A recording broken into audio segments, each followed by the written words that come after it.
It's time now for your weekly fishing reports and real-time outdoor news. This is the Southwest Outdoors Report. Hi everyone, I'm going to feel a little bit like a preacher right now because I would like to introduce you for the very first time to the newest fishing lake in the entire state of Texas and in our Southwest region. Come and let me show you. Behind my left shoulder, that is the newly opened Lake Naconiche. It is north of Nacogdoches, Texas, and it's got bass and crappie, several other species. It's going to be a really, really good fishing lake. We're here to tape the first television show on it, and I'm glad you're along. Now, speaking of the bass fishing, there's already been one incredible story that has made history in the state of Texas. It happened right out there. I'm going to tell you that story in just a few minutes. So while we take the brand new Bass Tracker Pro Team 170 out onto Lake Naconiche and begin to find where the fish are, we're taking you back to the FSN studios, and here's Julie with your weekend planner. A look at the fishing tables reveals good fishing conditions on both days this weekend. The best morning activity will start a little bit before sunrise, and top evening conditions will begin around 5 p.m. Expect sunrise to take place at 6:19 and the sun to set at 8:37. And evenings will feature a crescent moon that is 40% illuminated. We'll be right back with all the latest freshwater and coastal fishing information from around our region. Plus, fishing legend Kevin Van Dam joins us for the Whataburger Ask the Pro.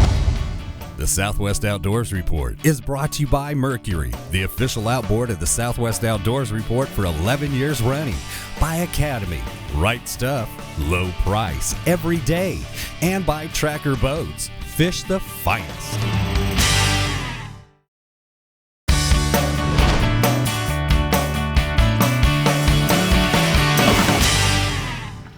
There's one. Jumped up and hit my crankbait. My very first Naconiche bass is coming to the boat right now in this coffee-colored, tea-colored water. And he's got a face full of Strike King crankbait right now, so he's being real still. He's not very happy about it. But there's a start. All right. Hey, everybody. Welcome back to the show. Let's talk about Lake Naconiche for just a minute. It's, as I mentioned, it's located about 14 miles northeast of Nacogdoches, Texas. It's 700 surface acres, but it actually filled in '09, so they began stocking it in '09, and it actually opened to the public just last year, at the end of last year, in September of 2012.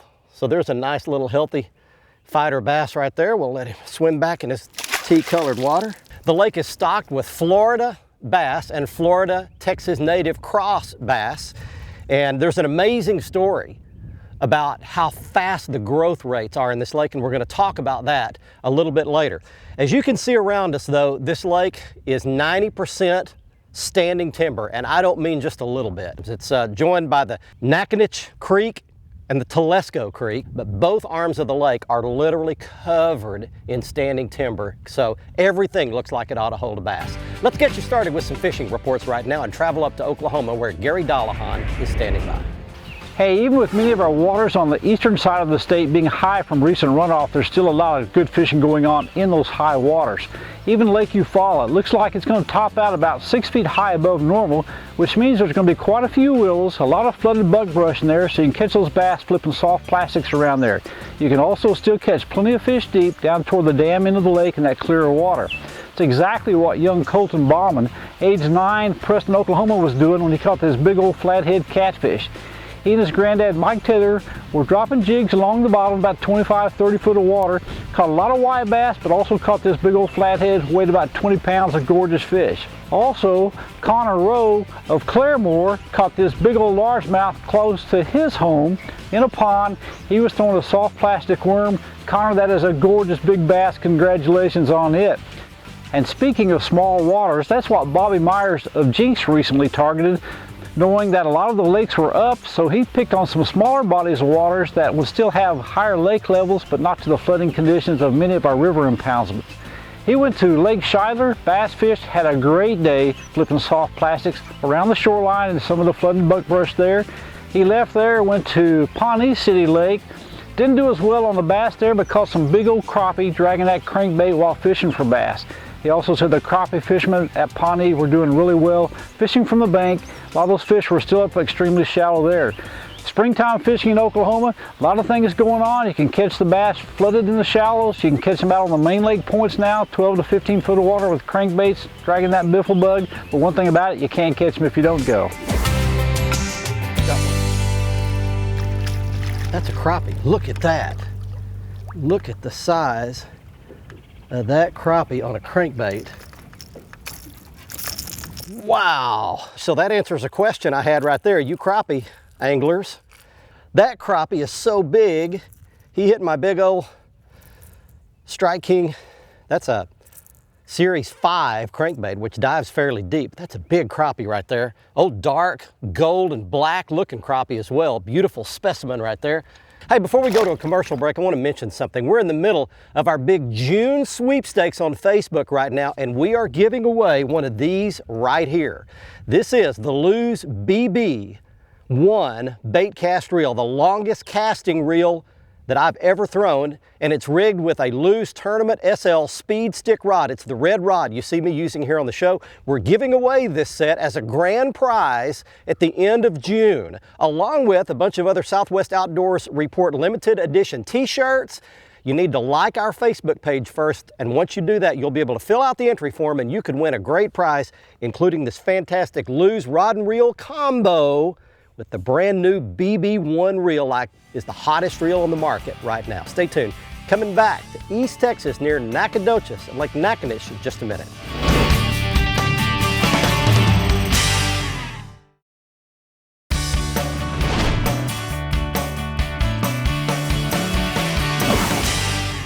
There's a fish right there. Swimming sideways. Got him. And under the boat he goes.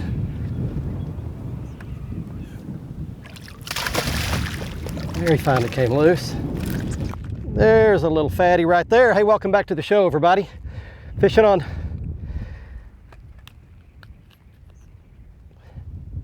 there you go. Lake Naconiche, just north of Nacogdoches, Texas. And if you're coming to this lake, let's talk about what you're going to be fishing. You've got bushes and trees and wood, and that consists of lay-down logs, standing timber, and little small bushes, actually like the ones you see right here behind me. The other thing you're going to be fishing here is aquatic vegetation. There are at least 3 or 4 different kinds of grass and vegetation growing subsurface underneath the water. You can see them with your Costa lenses, especially these 580p lenses like I'm wearing. You can see down in that water and you can see the outside edges of those grass beds. So your problem is actually going to be my frustration today, and that's knowing which stuff to fish. And with this being my first time here, I'm just out here kind of blind casting. Happened to be fishing that one off the edges of one of these grass beds here, and that one popped it like that. All right, let's check in with Cajun Phil and Kevin, see what's happening right next door to here in Louisiana. Hey friends, Captain Kevin Broussard here. I'm bringing you your Fox Sports Outdoor Report this week, talking about Louisiana saltwater fishing. As you can tell, I'm up in the shallow marsh and sight casting some big old copper beauties. Tell you what, right now in the whole state of Louisiana, all the way from the east side to the west side, lots of speckled trout action, lots of good redfish action. You can pretty much catch them however you want. Live shrimp on a popping cork, bass assassin, soft plastic, light jig head. Matter of fact, that's what I just caught that redfish on, but it's also working great for the trout. We're gonna turn it over to old Cajun Phil and see what he's got to tell you about some Louisiana freshwater. Thanks, Captain Kevin. I tell you what, don't go nowhere, and we'll be right back at you. I tell you what, friends, we got something we want to show you on how he's catching his redfish. But first of all, I want to say, see all the vegetation and all that's coming out in our waters right now? The heat of the summertime is starting to already build up, even though it's really early. Whenever you see this vegetation, throw something weedless on top of it. A gold spoon, weedless spoon works good. Get out there and get you some of these bass, because the big old bass, they're hiding under that vegetation. Now let's get back to Captain Kevin right now, because Barry Stokes has asked us to explain to the folks at home how he's catching his redfish. He'll do it right now. You can see right now I'm in about a foot of water, clear water, and I'm basically looking for the redfish. I'm trying to see him cruising, easing along. I'm gonna flip a soft plastic saltwater assassin in front of it. good thing about I'm wearing the Costa Del Mar sunglasses, and I tell you what, I can see those redfish out there sometimes as far as 40, 50 yards away, and I don't even have my little platform up on the boat. There's a good one right there.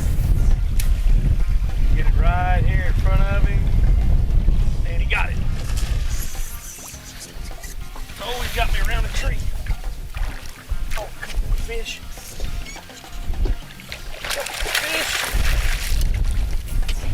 Oh, that's the other reason we use that Finn's 40-pound braid right there, baby. Sight casting them Louisiana redfish. Don't get no better than that, baby. Here's a bite. Here's a bite right here. Around some grass again. Still in there. Look at this. I got a fish and grass.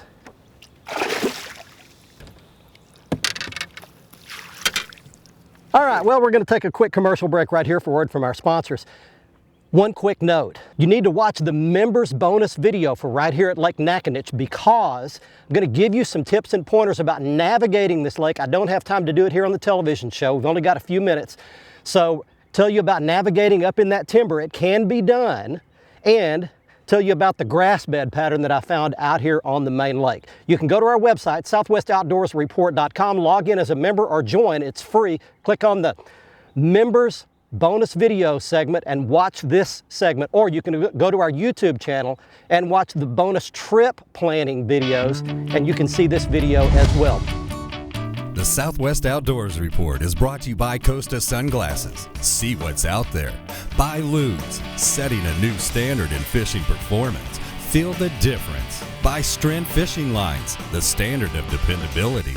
By Strike King Lures, #1 in fishing. And by Whataburger, just like you like it.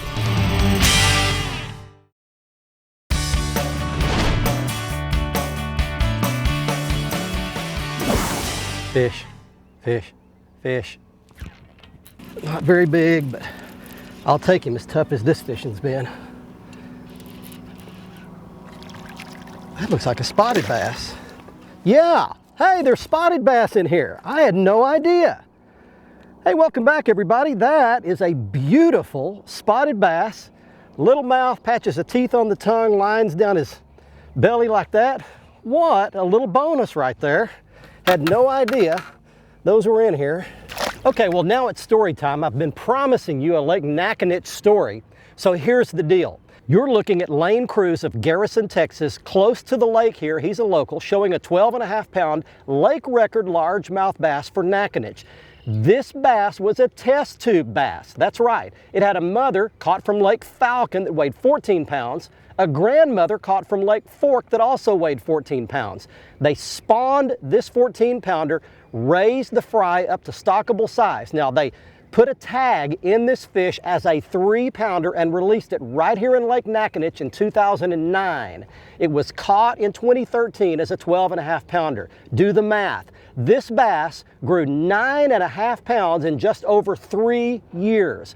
Phenomenal growth rate for a largemouth bass, leading biologists at Parks and Wildlife to believe that the next Texas state record largemouth bass could quite possibly come right here at Lake Naconiche. Unbelievable story. Let's check in right now with Brian Hughes, the rest of your fishing reports in Texas.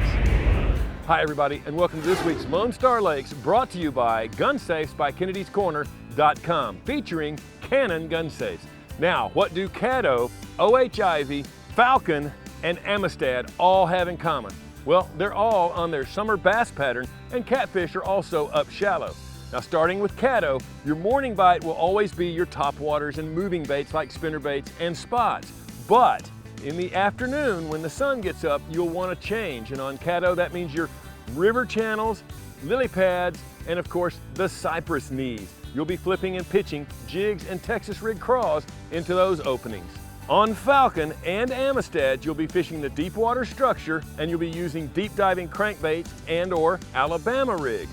And finally, OH-Ivy will also be Texas rigs and jigs on the main lake points, featuring timbered cover. That's this week's Lone Star Lakes, brought to you by GunSafesByKennedy'sCorner.com. Be sure and check us out each week on the website for more Texas fishing information. Now let's check in with Mr. Bill Olson. He's on the coast. Hi folks, Forever Lasting Fishing Products brings you this week's report. It's time to wade the shorelines and surf, so fish the best with Forever Last G2 Wade Belt, Ray Guard wading boots, floating landing net, pliers, and more. Plus their Real Girl gear lineup is trimmed in pink for the ladies. Forever Lasting Fishing Products are available at better sporting goods retailers or the website on the screen. Go to their Facebook page for special promotions. Well, the winds continue to moderate and water temperatures are on the rise. Fishing is also heating up with some good action for anglers wading Texas shorelines, grass beds, or spoil banks, throwing topwater baits early. All of the jetties are also good options.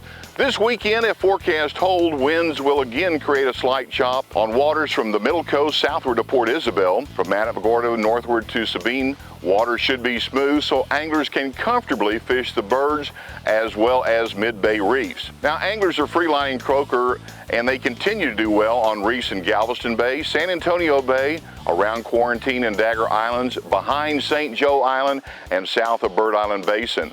Live shrimp, voodoo shrimp, or soft plastics are also taking their share of trout by those drifting grass beds and potholes. Out of Port Isabel from Laguna Vista Bars up to the Cullen House, trout are hitting live bait under a popping cork. Redfish are working the flats around 3 islands. Good catches of reds are also occurring on Estes Flats near Rockport when the winds kick up. Offshore, the red snapper season is phenomenal, with anglers venting and releasing good fish in order to keep the even larger fish that are available. This weekend, Saturday has a double tide schedule of 2 high and 2 low tides.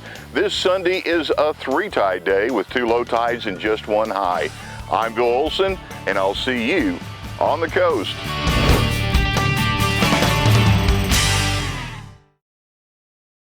The Southwest Outdoors Report is brought to you by Exide AGM Marine Batteries. Starts like new, stays like new longer.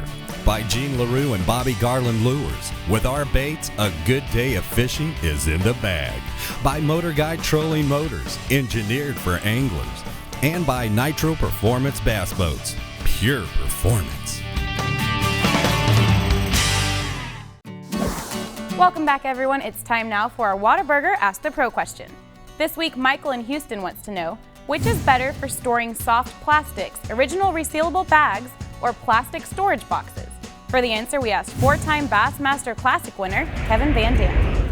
That's a really good question because, you know, plastics are something that's real critical, and so many of the shapes, you want to make sure that the bait stays straight. So to me, you know, one of the best ways to do it is to keep them in their original bag. You know, a lot of the ones that I use, I like to use these little speed bags, you know, because like these Strike King rodents and things like that, rage tails, they come in a little plastic clam to keep the tails straight. So if I can keep them right in these bags and keep them in a little bag like this, it keeps me organized. I don't have 100 bags to look through, and I can store them by category. I got one of these for my creature baits, one for your worms, one for your ochos, things like that. It's really easy to access. You can even write on there what they are, and it makes it real convenient to carry them. But I like to keep them in that original bag. It just keeps them in a lot better shape, so they're not bent up, and they're gonna have their best action for you when you pull them out of the package.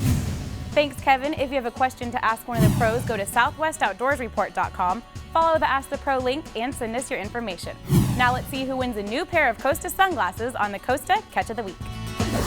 Hey, this week's Costa Catch winner is Oliver LeBlanc of Lake Charles, Louisiana, showing off an 11-pound, 31-inch speckled trout he caught down at Lake Calcasieu in southwest Louisiana. I gotta catch me one of those trophy trout one of these days. If you'd like to enter the contest, go to our website, southwestoutdoorsreport.com. Right-hand side of the page, click on the Costa Catch of the Week contest, fill out the form and send us your photo, and you could win a brand new pair of Costa sunglasses like Oliver does on this week's show. You can see all of the Costa frame and lens styles by, again, going to our website and clicking on the Costa logo right in the middle of the page. That takes you directly to their website where you can see all of the lens styles and the frame styles, just like the Tuna Alley frame style. It's this month's frame style of the month that I was wearing on this week's episode. Next up, it's the Academy Sports and Outdoors Right Stuff feature. If I were coming to Lake Naconiche for the first time, I would have 3 basic baits tied on. First of all, for those cloudy, overcast days or early in the morning, I would have a frog type bait for throwing across the tops of those real shallow grass beds. That's a Strike King Sexy Frog on the left-hand side of your screen. Then I caught some bass on a crankbait in the trees. That's a Strike King Series 5 crankbait. Then on the right-hand side, once the sun gets high up overhead, you've got to go with a soft plastic bait. That is a Gene LaRue Hoodaddy, and I had it Texas rigged with a Strike King red tungsten weight. Red seems to be a really good color in this tea-stained colored water here at Lake Naconiche. Now, as you can see behind me, the largemouth bass regulations are that no bass under 18 inches long may be kept on Lake Naconiche, and I would recommend that you don't keep any bass. Practice catch and release on this new lake. Time right now for stuff that matters, and several years ago, I took my family on a vacation down at Epcot Center at Disney World in Florida. And one of the exhibits that I very distinctly remember is the recycling exhibit. They took you through and showed you how they separate all the recycled products out, how they were recycled back into products that go on our grocery store and home improvement store shelves. I came away very impressed with that, and shortly thereafter, my wife and I started a recycling program in our household. Most cities have recycling programs. It's easy. You just set aside a container, put all your plastic, glass, cardboard items into it, and they are recycled back into usable products. It does several positive things. The most important thing it does is keeps the amount of trash that goes into our landfills down, and secondly, it recycles back into brand new products on the store shelves. So I would ask you to do like we've done and start a recycling program, if you don't already, in your own home. It's good for the environment. Once again, I'm not an extremist about this, but anything we can do to take care of the planet that God has entrusted us with, I am all for. Hey, one other thing I'd like to mention is this is only the second time I've had my brand new Bass Tracker Pro Team 170 boat out. It's perfect for this. It comes with a Mercury 40 horsepower 4-stroke engine. I can't say enough good things about the Mercury 4-strokes. It comes rigged out with carpet, live wells, trolling motor, console, electronics, everything you need, the entire package with a trailer for around $12,000. You can't beat that. It's perfect for fishing these smaller lakes like this, or even a larger lake. Check that out at the Tracker website from the front page of our website, and check out the Mercury 4-strokes by clicking on the Mercury logo, again on the front page of our website. Hey, don't forget, we'll be back on next Thursday night and Saturday morning. Check the front page of our website at southwestoutdoorsreport.com for the very latest schedule information for our next episode. You can also watch the latest episode on the front page of our website. Check all the archived episodes at our YouTube channel by clicking on the YouTube logo. And you can see lots of photos, video, and fishing news that you'll never see here on the show at our Facebook page. Click on the Facebook logo, the top of our front page. From Lake Naconiche, north of Nacogdoches, Texas, until next week, I'm Barry Stokes. Be safe, have fun. Bye-bye, y'all.